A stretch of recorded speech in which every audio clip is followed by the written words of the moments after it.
Hi and welcome to my playhouse, and today I'm at the basement and I have been searching half an hour because I wanted to make a video about multimeters, and I would have liked to show you my very first multimeter, but I haven't been able to find it, so I'm probably gonna have to redo some of this when I actually find that multimeter again.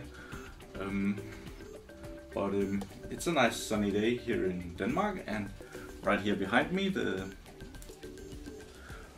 sun collectors is producing enough heat to produce hot water today, even though I saw the thermometer that it was about 2 degrees outside. But back to the multimeters. I found a collection of my multimeters that I've been using, and my very first multimeter, which is the one that I couldn't find, which would have been really interesting to see, was an analog multimeter with a scale that went up and a lot of clicks to choose what you wanted to measure. And after that multimeter, I went out and got a really good multimeter. This is like 20 years back, I think. Yeah, it's even more than 20 years. It's 23 years ago. And I went out and got a really good multimeter, and a really good multimeter equals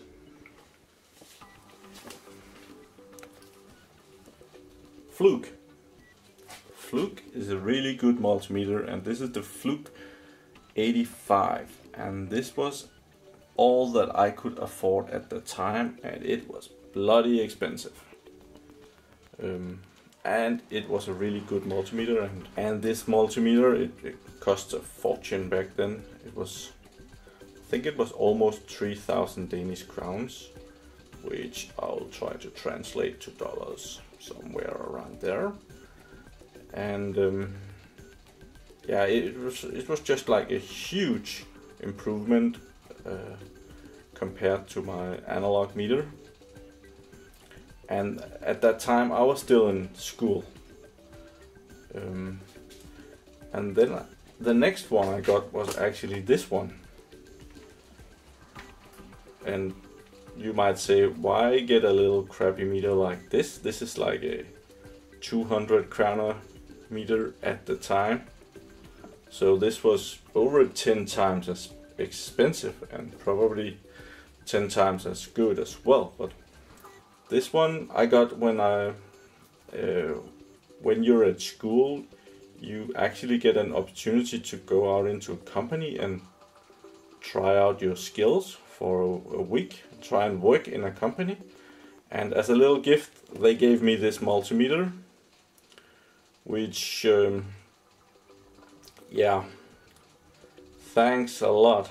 I will really enjoy that. You have to smile and be very grateful for your gift, but compared to what I already got, it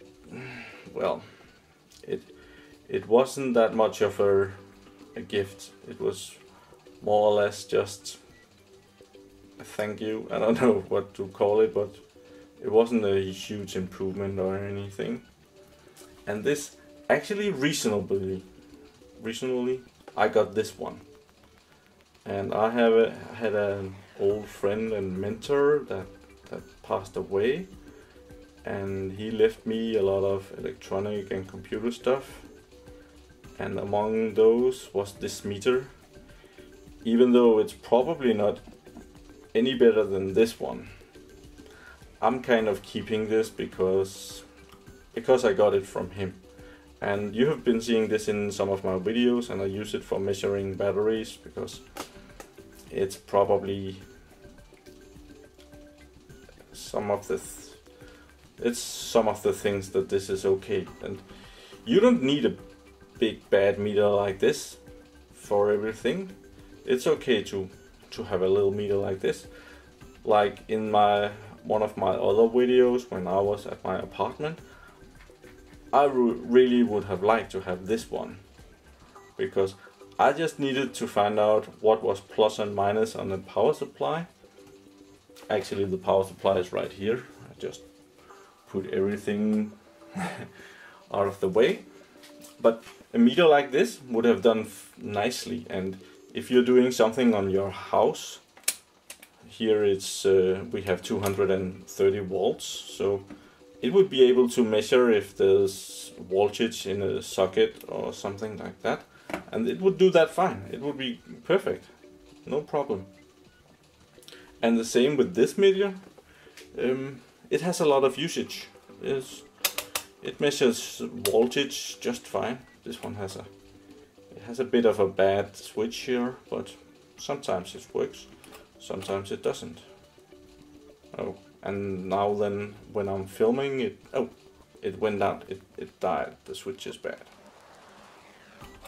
But then you can turn it on again and the switch will probably be okay. But it's okay. But there's a lot of usage. And this one even has some, it can measure capacitors, and it can measure transistors. And I've actually played around with this. This is not something that you use very much, but it's normally if a meter has this, it means that it's kind of a poor meter. But if you really just need a meter and you don't have to measure anything that precise, if you want to measure if there's no power in the socket, so that if I can do my lights and stuff, if you want to take this apart and be sure that there's no power on a few connectors and leads and stuff, then that meter would be just fine to measure. Is there voltage on this wire? Do I get electrocuted if I touch this? And this meter will do just fine. Actually, a lot of times working on wires and dirty places, I would prefer a meter like this, because this is like a $500–600 meter, and if I drop this and it gets damaged, I would have a really bad day. And a small meter like this would be like, oh crap, I'll have to get another one. So this is good for things like that. If it gets damaged, what the hell? And yeah, this is a little different because it has some other values, like I have inherited this, so it would be a bit worse if this got damaged than this one. No problem. Bit more problem, even though if it's broken I would probably still keep it. I'm kind of one of the guys I have a hard time throwing things out. Sometimes I decide now I'll throw something out, but I'll take it apart first. See my garbage bin over here. I have some electronics down here. I found this. I was actually trying to get a watch for my videos when we do the battery tests, and I had this old watch. It's a stopwatch, and it was professionally built into this case. And I used over an hour trying to fix this until I finally gave up. And I didn't just throw it away. I took it apart and took the parts that I wanted. So I'm not good at throwing things away. But if you're gonna get a meter, there's no problem in getting a cheap meter for some things. And if you want a good meter, you should know that using the money on a good meter is not wasted. This meter is 23 years old, I've had this meter for 23 years and it still serves me good. And it's not like, oh, there's a lot of new meters on the market, and Fluke they have been doing meters ever since, and they've improved and improved and improved, but this is still a good meter. And I wouldn't go out and buy another meter for that amount just because there's a new number on it. I would go out and buy a new meter because there's new features on it. I've seen some of their new meters and I would like some of the features on it. Like now they do oscilloscopes and stuff on the meters. I would like that, but I wouldn't go out and buy a new meter to get more accuracy or just because they have come out with a new model. That's just a waste of money. But if someone comes and gives me some stuff like this one, I'll certainly take it, because you can never get enough meters. Actually, you probably can, but it's nice to have some meters. And the reason I started this video is actually because I think the battery is bad on this one. I'm having some difficulties reading the numbers sometimes when you're at the wrong angle, and right now it's pretty perfect, pretty irritating. So, and it's especially the last digits. If you've seen some of the videos, sometimes I have problems pronouncing the last numbers, and it's because it's kind of blurry, and I thought maybe it's the batteries. So, and to check the batteries you need another meter to measure the batteries on this one. So I'm gonna take this apart and measure the battery. So we'll just start with turning it off, and it comes out of this. It has this nice plastic protection thing, and right inside is like the thing that tells you what this meter can do. I think actually yeah, some of it is on the back as well, and my old address, but a lot of stuff that actually it's a small manual as well. Press this, do that, and it can measure this and that, so it fits in there. It's pretty neat. And we'll just take off the back. And I put on this label when I got this meter, so that if someone would find it some weird place, they would know where to give it back to, who to get it back to. So, and it's taken apart by 3 screws.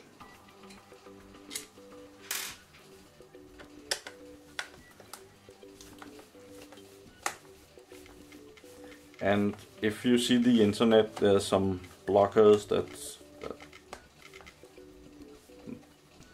do reviews on multimeters. I'm not gonna do a review on this. I'm just gonna take it apart and measure the battery. But they really don't like those screws that go into the plastic. Oh, come on.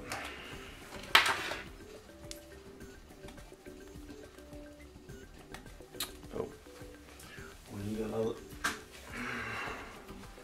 This always hurts. Come on. There we are. It's kind of sealed. There's like a rubber sealing all the way around. I think it's to prevent water to get in. And here's the meter. It's kind of neat. Oh, I've even put a label inside. Cool.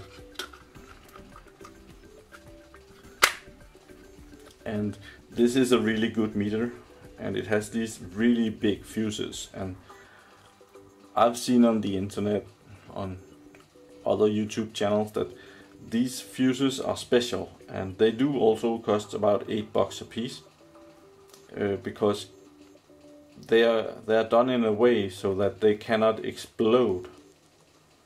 So if I should be so stupid as to try to measure the current in the power grid, this meter or this fuse will blow, but it will not explode inside the meter, and otherwise you could actually have something like that.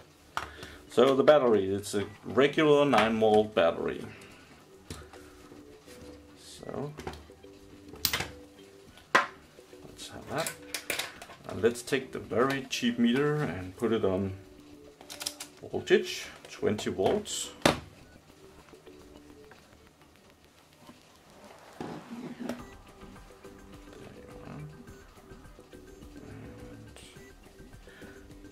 It's this way.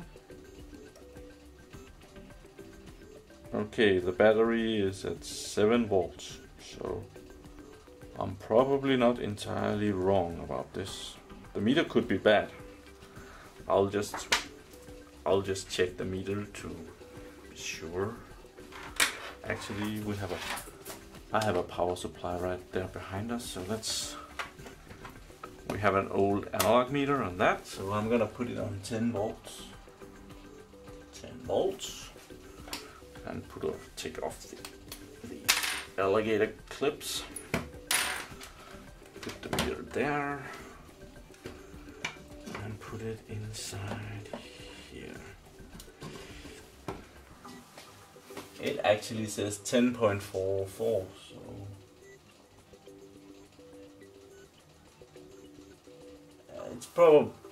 it's probably okay. So 7 volts is really in the low end.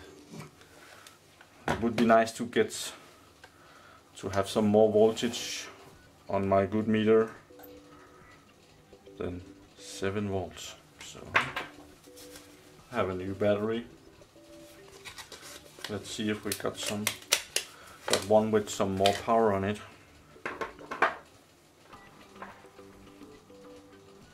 Oh, we're outside of the picture. There we are. Just do the angle. Let's see. This has almost 9 volts. And you can't see anything. And this has 7 volts.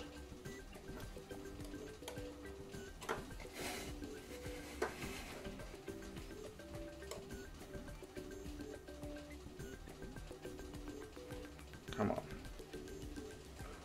8.95. 7 volts. I'm gonna put that over there.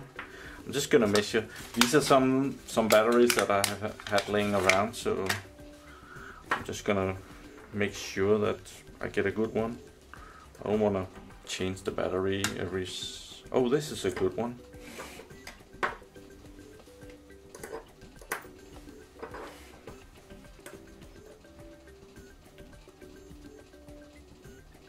.35 something. 9.5. That's pretty good. I have some rechargeable ones as well.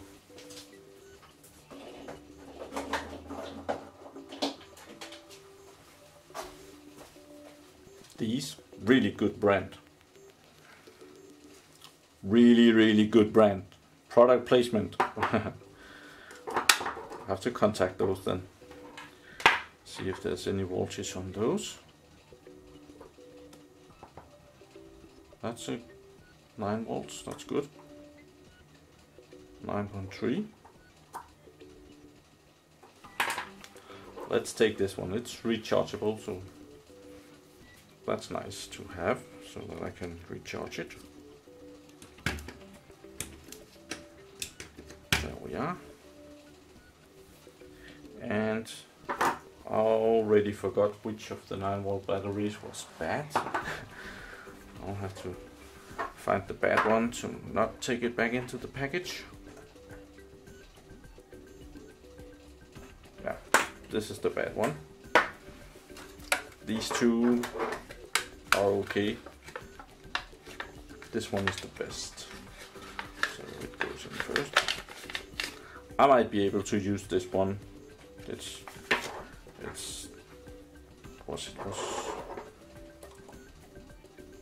It was just under 9 volts. It's okay for a smoke detector or something. It can run a few months. in a smoke detector or something like that. So put the meter back together and see if it does any better. Hopefully it does.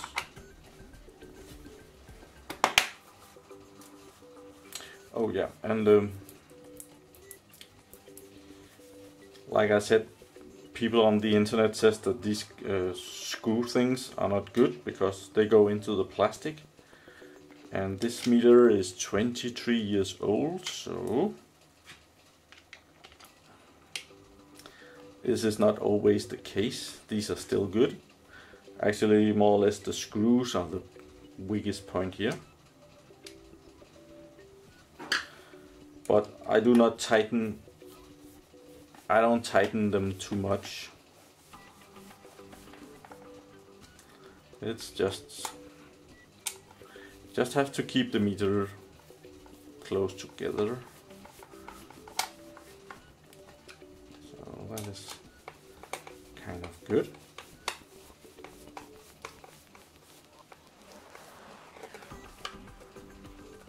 There we are.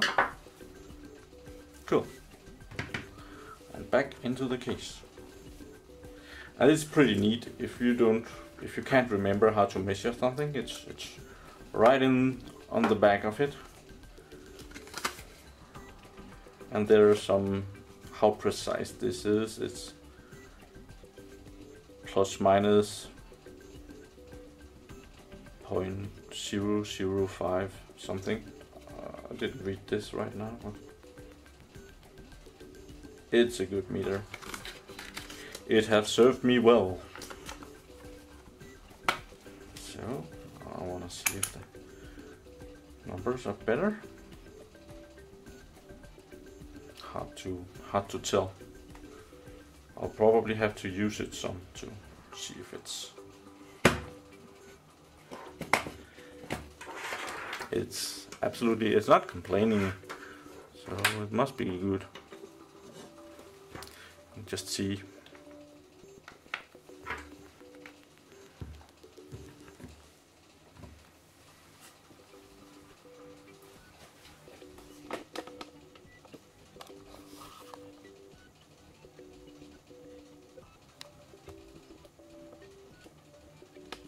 There's still something weird about this.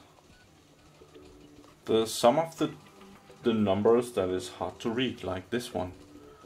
Those two are not that good. I don't know if this meter has taken some damage or something like that. This one is much better right now, and this is like a $12 meter, and this is almost as old as this one.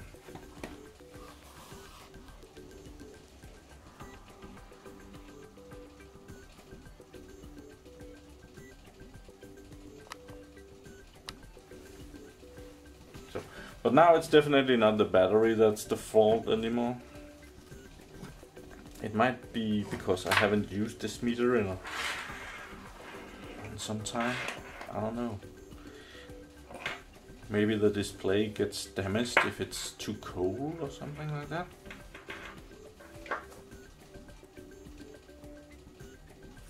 Well, who knows? If somebody knows why these digits are not good, don't be afraid to comment on this video. Right now they're pretty good. Give me a comment. Why does this not work? And right now when I'm doing this, it's probably hard to see on camera, but no, you can see it. There are parts of the number that are not as good as other parts of the number.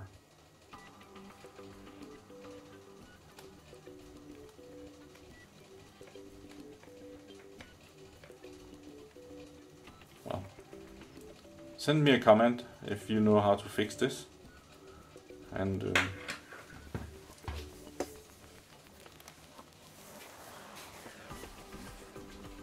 I hope you enjoyed my little video on talking about multimeters and changing the battery on my Fluke 85, which is 23 years old. It's a pretty old meter, but it's still doing great. So remember that when you're going out and buying a new meter. If you maintain it and you keep it safe, you can have it for a lot of years. So even though it might be a lot of money when you're buying it, it's an investment that you don't need to think about for a lot of years. You don't have to upgrade it, you don't have to do a lot of things. You just have to not damage it too badly. Like changing the fuse, that's okay, even though the fuses on the good meters are a bit more expensive than on a cheap meter like this. These fuses are like nothing. It's like not even $0.1 for fuse in these things. So yeah, thank you for watching my videos. Give it a thumbs up if you didn't think it sucked too much. I like the thumbs ups. And yeah, enjoy my videos and do subscribe, and you'll see me again. Have a nice day.